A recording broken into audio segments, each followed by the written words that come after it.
في جنات النعيم ثلة من الأولين وقليل من الآخرين على سرر موضونة متكئين عليها متقابلين يطوف عليهم ولدان مخلدون۔ بسم اللہ الرحمن الرحیم۔ السلام علیکم۔ تجوید القرآن چینل میں خوش آمدید کہتے ہیں۔ ہم نے تھوڑی سی تلاوت پڑھی اور اب ہم مخارج کی بحث پڑھیں گے۔ ایک ایک مخرج پڑھیں گے کہ مخرج چیز کیا ہے، مخرج کس کو کہتے ہیں اور وہ کہاں سے نکلتے ہیں، کس انداز سے نکلتے ہیں۔ ہم اس کو اب شروع کریں گے، تو شروع کرتے ہیں بسم اللہ الرحمن الرحیم کہہ کر۔ مخارج، مخرج کی جمع ہے، نکلنے کے مقام کو مخرج کہتے ہیں، ٹھیک ہے۔ مخرج یعنی جہاں سے حرف نکلے اس کو کہتے ہیں مخرج۔ اب یہ تو ہو گیا ایک لفظ کی معنی۔ اب تجوید نے اس کو کیوں استعمال کیا، تجوید میں اس کا کیا مطلب ہے؟ تجوید کہتی ہے کہ تجویدی اصطلاح میں مخرج حرف کے نکلنے کے مقام کو کہتے ہیں، جہاں سے حرف نکلے تجوید میں اس کو مخارج کہتے ہیں۔ ویسے مخرج یعنی نکلنے کی جگہ کو کہتے ہیں۔ اب تجوید کہتی ہے کہ جہاں سے حرف نکلے اس کو ہم مخرج کہیں گے۔ مخارج مخرج کی جمع ہے، ٹھیک ہوا۔ اب کیا ہے، اب مخارج نکلنے کے مختلف مقامات ہیں۔ حروف مختلف مقامات سے ادا ہوتے ہیں۔ کون کون سے؟ اب مقامات یہی ہیں، یہ جو تصویر میں دکھائے گئے ہیں: زبان، ہونٹ، حلق اور ناک کی فضا۔ کچھ حروف زبان سے نکلتے ہیں، ہوتی ویسے بھی کافی حروف میں زبان یوز ہوتی ہے، لیکن کافی میں ہونٹ یوز ہوتے ہیں، کافی میں حلق یوز ہوتا ہے، کافی میں ناک یوز ہوتی ہے۔ تو آہستہ آہستہ آگے ہم چلتے رہیں گے تو ہمیں پتہ چلتا رہے گا کہ کون سے حروف زبان سے ادا ہوتے ہیں، کون سے لپس سے ادا ہوتے ہیں، کون سے حلق سے ادا ہوتے ہیں اور کون سے ناک سے ادا ہوتے ہیں۔ یعنی ہمیں یہ ذہن میں رکھنا ہے کہ مخرج کے نکلنے کی جگہیں یہ چار ہیں، ان کے علاوہ کوئی جگہ نہیں ہے، ٹھیک ہے۔ اس کے بعد کیا ہے، حروف حلقی۔ اب ہم دیکھتے ہیں ہمیں کیا کیا پڑھنا ہے۔ سب سے پہلے ہمیں حروف حلقی کو دیکھنا ہے۔ حروف حلقی دیکھیں گے، لیکن اس سے پہلے دیکھیں گے حلق کے کتنے حصے۔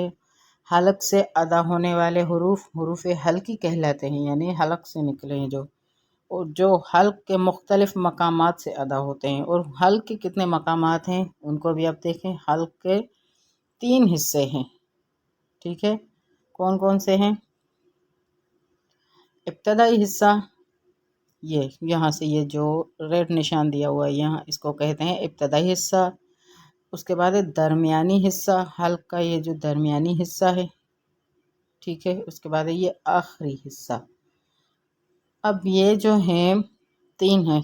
پہلے ہم نے کیا دیکھا، ہم نے کہ زبان سے ادا ہوں گے، لپس سے ادا ہوں گے حروف، اور جو ہے کافی جو ہم نے دیکھا کہ حلق سے اور ناک کی فضا سے حروف ادا ہوں گے۔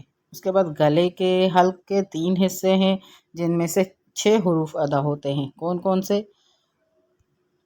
حمزہ، ہا، عین، حا، خا اور غین، ٹھیک ہے۔ اب ان کو دیکھیں، یہ 6 حروف ہیں اور ان کے ادا کرنے کا کیا طریقہ ہے۔ خا، خا اور غین، یہ کہاں سے؟ ابتدائی حلق سے ادا ہوں گے۔ یہ جو حلق کی یہ جو ریڈ جگہ ہے یہاں سے، یعنی کہ تالو کے قریب سے ہم تالو سے آواز نکالیں گے خا، یعنی جیسے کہ خارش ہوتی ہے ہمارے حلق میں، تالو میں خارش ہوتی ہے تو ہم کس طرح کرتے ہیں، اس طرح سے کہیں گے خا، غین، خا، غین۔ اب ان میں فرق بھی میں بتاتی چلوں کہ غین اور خا تھوڑے سختی سے ادا ہوتے ہیں، ٹھیک ہے۔ اس کے بعد ہے غائن، خا کے بعد ہے درمیانی حلق میں سے کون سے ادا ہوں گے؟ عین اور ہا۔ اب یہاں سے میں نے کہا کہ جس طرح سے خارش ہوتی ہے خراش کی طرح سے گلے سے نکلیں گے خا اور غین، اور ہا اور عین درمیانی حلق سے نکلیں گے، لیکن ان دونوں میں بھی ایک فرق ہے کہ ہا بہت سختی سے ادا ہوتا ہے، عین اسی کے ضد میں نرمی سے ادا ہوتا ہے۔ ہا ہا ہا آواز میں سختی ہے، ہا، اور عین آواز میں بالکل نرمی ہے، عین بالکل پیاری سی آواز میں ادا ہوگا، عین عین نرمی سے، عین۔ ٹھیک ہے، عین اور ہا ادا ہو گئے، اس کے بعد ادا کریں گے حمزہ اور ہا۔ اب حمزہ اور ہا بالکل ہلکے، وہ جو آخری حصہ ہے یہاں سے یہاں پر نہ کوئی سختی ہوگی نہ کوئی نرمی ہوگی، بالکل نارمل انداز سے ہم کہیں گے حمزہ ہا، بالکل ہی نارمل انداز سے۔ ٹھیک ہے، ہم نے 6 حروف کی بحث پڑھ لی۔ اب اس کے بعد ہے مخرج سا، جس کو اردو میں ہم سا کہتے ہیں، سین کے برابر کہتے ہیں۔ اردو میں سا سین کی طرح ہوتا ہے اور عربی میں نوک زبانی حروف میں سے ہے۔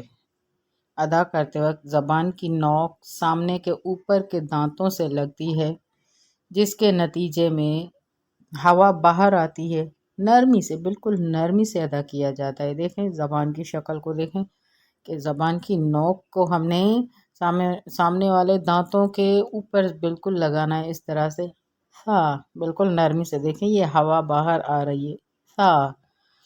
ہاں، جیسے بھی ہم ادا کریں گے تو ہوا یہ دیکھیں کہ بتا رہے ہیں کہ ہوا باہر نکلے گی۔ زبان کو دیکھیں اس طرح سے لگانا ہے، یہ زبان دانتوں کے نوک سے، زبان کی نوک دانتوں کے اوپر نوک سے لگے گی تو ادا ہوگا سا۔ اب اس میں عربی میں اور اردو میں کیا فرق ہے؟ اگر ہم اس کو عربی میں پڑھیں گے تو اس کی اصل معنی ہوگی، لیکن اگر ہم قرآن پاک کے حروف کو اردو کی طرح پڑھیں گے تو اس کی الگ معنی ہوگی۔ اب اثمن اگر ہم پڑھیں گے اثمن، سیٹی کی آواز بالکل بھی نہ ہو، اثمن، تو اس کا مطلب ہے گناہ، اور اگر اسمن کہیں گے اسمن تو اس کا مطلب ہے نام۔ دیکھیں کتنا فرق ہو جاتا ہے ایک حرف کو ادھر سے ادھر کرنے میں، جس کا ہم بالکل بھی خیال نہیں کرتے، حالانکہ ہمیں ہر چیز کا خیال رکھنا ہے۔ ٹھیک ہے، تو آج ہم نے 6 حروف پہلے والے پڑھے، مخرج کی بحث پڑھی کہ مخرج چیز کیا ہے، اس کے بعد ہم نے یہ 6 حروف پڑھے کہ خا اور غین ابتدائی حلق سے نکلیں گے، خا۔ اب ان کی مثالیں آگے آئیں گی، ہم تھوڑا تھوڑا پڑھیں گے، بالکل تھوڑا تھوڑا۔ خا، خا، غین، جیسے کہ حلق میں خارش ہوتی ہے تو ہم کس طرح کرتے ہیں، خا، غین، اور اس کے بعد عین، عین، ہا۔ ہا تھوڑا سختی سے ادا ہوگا، جیسے کہ زور دے کر ہم کہتے ہیں ہا، اور عین اس کے ضد میں نرمی سے نکلے گا، عین۔ اور حمزہ اور ہا یہ تو بالکل نارمل، جیسے کہ ہم عام بات کرتے ہیں اسی انداز میں نکلیں گے۔ ٹھیک ہے، آج کی ہماری یہ بحث تھی جو ہم مخارج پڑھ رہے ہیں، مخارج کی بحث انشاءاللہ آہستہ آہستہ سے ہم بالکل اچھے انداز سے قرآن پاک کو صحیح سے پڑھ لیں گے۔ تو اس طرح کی ویڈیوز کے آپ کو وقتاً فوقتاً ملتی رہیں گی۔